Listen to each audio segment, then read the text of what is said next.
그런즉 믿음, 소망, 사랑 이 세 가지는 항상 있을 것인데 그 중에 제일은 사랑이라. 대표적인 사랑장이라고 할 수가 있습니다. 13절까지 돼 있는데 이 사랑이라는 말을 우리가 한번 이 13절까지 찾아보면 9번이 등장을 합니다. 그래서 어떤 이 기독교 학자는 고린도전서 13장을 이렇게 표현을 하기도 해요.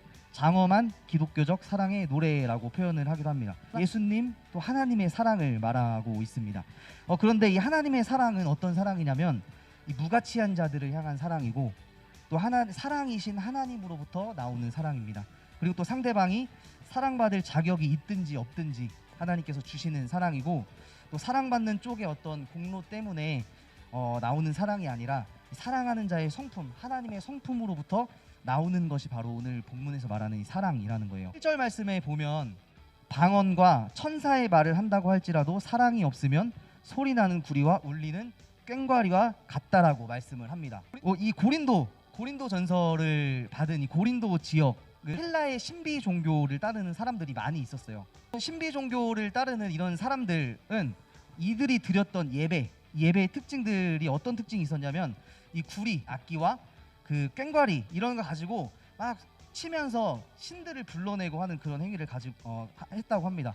그래서 이런 소리들은 이 고린도 거리에서 아주 자주 들을 수 있었던 그런 소리라고 해요. 하지만 이 구리와 악기와 꽹과리 이거는 화음을 만들어내지 못하고 치면 한 가지 소리밖에 내지 못하는 그런 악기였다고 해요. 모두 화음을 만들어내지 못하고 거리에서 시끄러운 소리처럼 이렇게 거슬리는 그런 소리였어요. 그래서 바울이 이런 소리의 이런 모습을 보면서 그리스도인들의 이런 방언과 은사 이런 모든 것들이 사랑이 없이는 이런 시끄러운 소리와 같다라고 비유해서 이렇게 말씀을 하고 있습니다.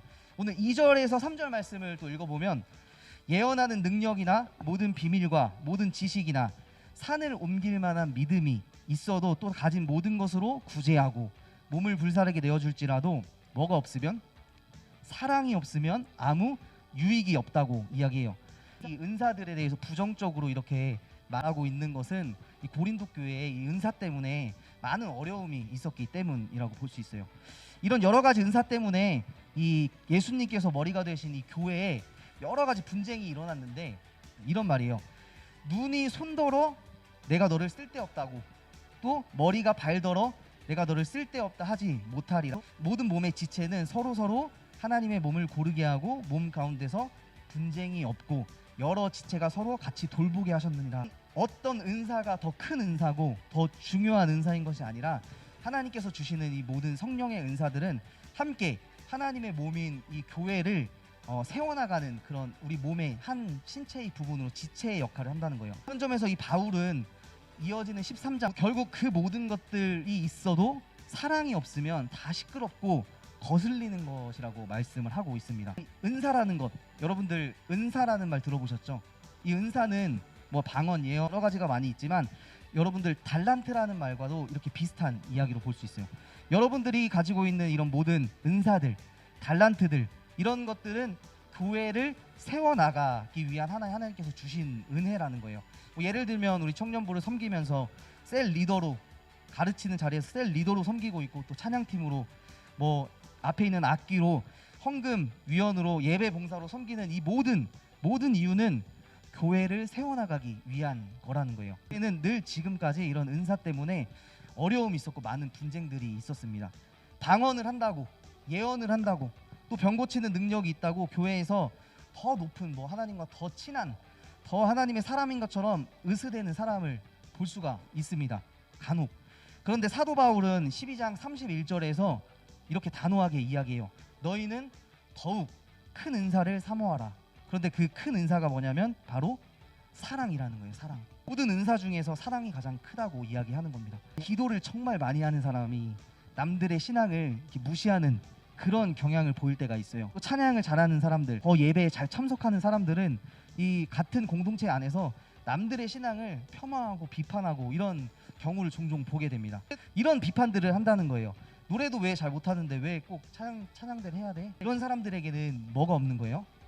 사랑이 없다는 겁니다. 그래서 사랑 없이 하는 기도, 사랑 없이 하는 찬양, 방언 이런 것들은 그저 기분 나쁘고 시끄러운 소음일 뿐이라고 하는 거예요. 아무리 천사의 말 같은 아름다운 찬양을 할지라도 또 하나님과 방언으로 기도하고 교제한다고 할지라도 사랑이 없으면, 이 공동체 안에 진정한 사랑이 없으면 그것은 껍데기일 뿐이라고 오늘 바울은 이야기하고 있어요. 13절 말씀 이렇게 이야기하죠. 그런즉 믿음, 소망, 사랑 이 세 가지는 항상 있을 것인데 그 중에 제일은 사랑이라고. 그 중에 제일은 사랑이라는 것은 그 중에 가장 거대한 것, 가장 큰 것은 사랑이라는 거예요. 바울이 계속 이런 말을 하죠. 사랑이 없으면, 사랑이 없으면, 사랑이 없으면, 이런 말을 계속해서 반복적으로 해요. 사랑이 없으면 아무것도 아니라는. 근데 오늘 13장이 끝나고 14장 1절을 한번 펴볼까요? 바울은 사랑이 없으면 아무것도 아니다라고 이야기를 한 후에 14장 1절에 바울은 이렇게 이야기합니다. 사랑을 추구해라, 이렇게 이야기를 하고 있어요. 이 사랑을 따라가고 사랑하기를 힘쓰고 사랑을 위해 달려가라는 그런 말이에요. 지금 우리가 사랑이 없이 방언과 어떤 달란트들, 그런 은사들, 지식들을 사랑이 없는 전제하에 그런 것들을 더 추구하고 있다면 바울은 우리에게 믿음과 소망과 사랑에 집중하라고 이야기합니다. 이 세 가지는 항상 있을 것인데 그 중에서도 사랑을 추구하라고 말하고 있는 거예요. 다른 은사들이 다 필요 없는 게 아니라, 소용이 없는 게 아니라 사랑을 전제하지 않은 은사, 달란트라면 다 소용이 없다는 것이에요. 바울이 특히 고린도 교회에 왜 이렇게 사랑을 추구하라고 이렇게 이야기했느냐. 고린도 교회는 여러 사람들이 파를 나눴어요. 그리스도파, 뭐 베드로파, 이런 식으로 파를 나눴어요. 그리고 서로를 비판하고 또 우상 제물을 먹는 거에 대해서 성적인 문란함, 이런 것들 때문에 고린도 교회 공동체가 아주 어려움을 당하고 있는 이런 상태였어요. 그 상태의 이런 교회 공동체를 살리는 길은 남을 비판해서 그 사람들을 바로잡는 것보다 이 예수님이 보여주신 그 사랑이 있어야지만 이 공동체가 회복이 될 수 있었기 때문이에요. 우스갯소리지만 제가 신학교에 다닐 때 저희들 신학생들 사이에서 이런 이야기를 했던 적이 있어요. 이렇게 거리를 지나가다 보면 하루에도 꽤 많은 교회들이 보입니다. 이 교회 간판들을 이렇게 보면 정말 여러 가지 각양각색의 이름을 가진 교회들을 많이 볼 수가 있어요. 사랑의 교회, 섬기는 교회, 뭐 제일교회, 뭐 주중교회도 있고, 광야의 길을 내는 교회, 그리고 오후 5시 교회, 예본교회, 예썸교회, 예수님과 썸, 그저 교회, 이런 교회도 있어요. 다른 것보다 그저 교회라는 거를 이제 강조하고 싶은 그런 교회죠. 이렇게 보면 각자 좋은 의미를 가진 교회들이 많아요. 그런데 한번 이런 생각을 해봤어요. 사랑의 교회는 사랑이 없고, 섬기는 교회는 섬김이 없고, 예본 교회는 예수님을 본받지 않고, 제일 교회는 자기네들이 제일인 줄 아는 교회고, 주중 교회는 주님 중심이 아닌 교회고, 이렇게 반대로 한번 생각해봤어요. 이게 그냥 말장난 같지만 이 말을 잘 새겨들어야 돼요. 이 교회 공동체는 무엇보다도 진정한 사랑의 교회, 사랑의 공동체여야 한다는 거예요. 섬겨야 하는 공동체이고 주님 중심이 되어야 하는 교회라는 거예요. 광야의 길을 내는 그런 교회. 이 오늘 말씀의 이 고린도 교회의 문제는 비단 이때 당시 고린도 교회 문제만이 아니에요.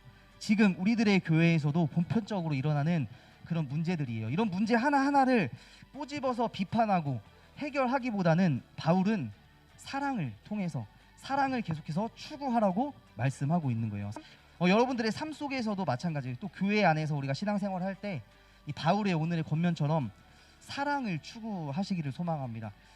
사랑은 이 상대방이 사랑받을 존재여서 사랑하는 것이 아니에요. 그게 사랑이 아닙니다. 예수님께서도 말씀하셨던 것처럼 내 원수도 사랑하라는 그 주님의 말씀, 그 말씀이 참 우리에게는 힘겹고 어려운 그런 말씀인 거예요.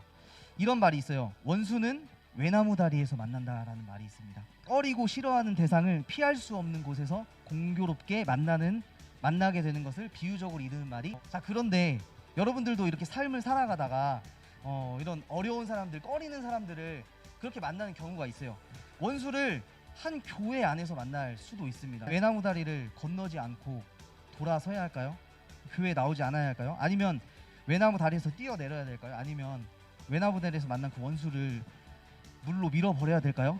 그 외나무 다리가 그 원수와 화해할 수 있는 축복의 장소, 앞으로도 뒤로도 갈 수 없는 그 길에 서서 이제까지 막 서로 오해와 상처들, 이런 것들을 꺼내놓고 그 외나무 다리에서 마주보고 서로를 사랑할 수 있는 그런 계기가 바로 이 외나무 다리를 그런 장소로 만들어야 한다는 거예요. 그거는 사랑으로 없다는 겁니다. 오늘 바울의 말씀처럼 모든 것 중에 사랑을 추구하라고, 우리의 삶 속에서 삶 속의 그 외나무 다리에서 만나게 되는 우리의 이웃들, 내가 꺼려했던 사람들, 또 나를 어렵게 했고 나를 상처 줬던 그런 사람들을 사랑하고 예수님의 사랑으로 사랑하고 또 내 잘못이 있다면 그 사람들에게 회개하고 용서받는 귀한 한 주가 되었으면 좋겠습니다.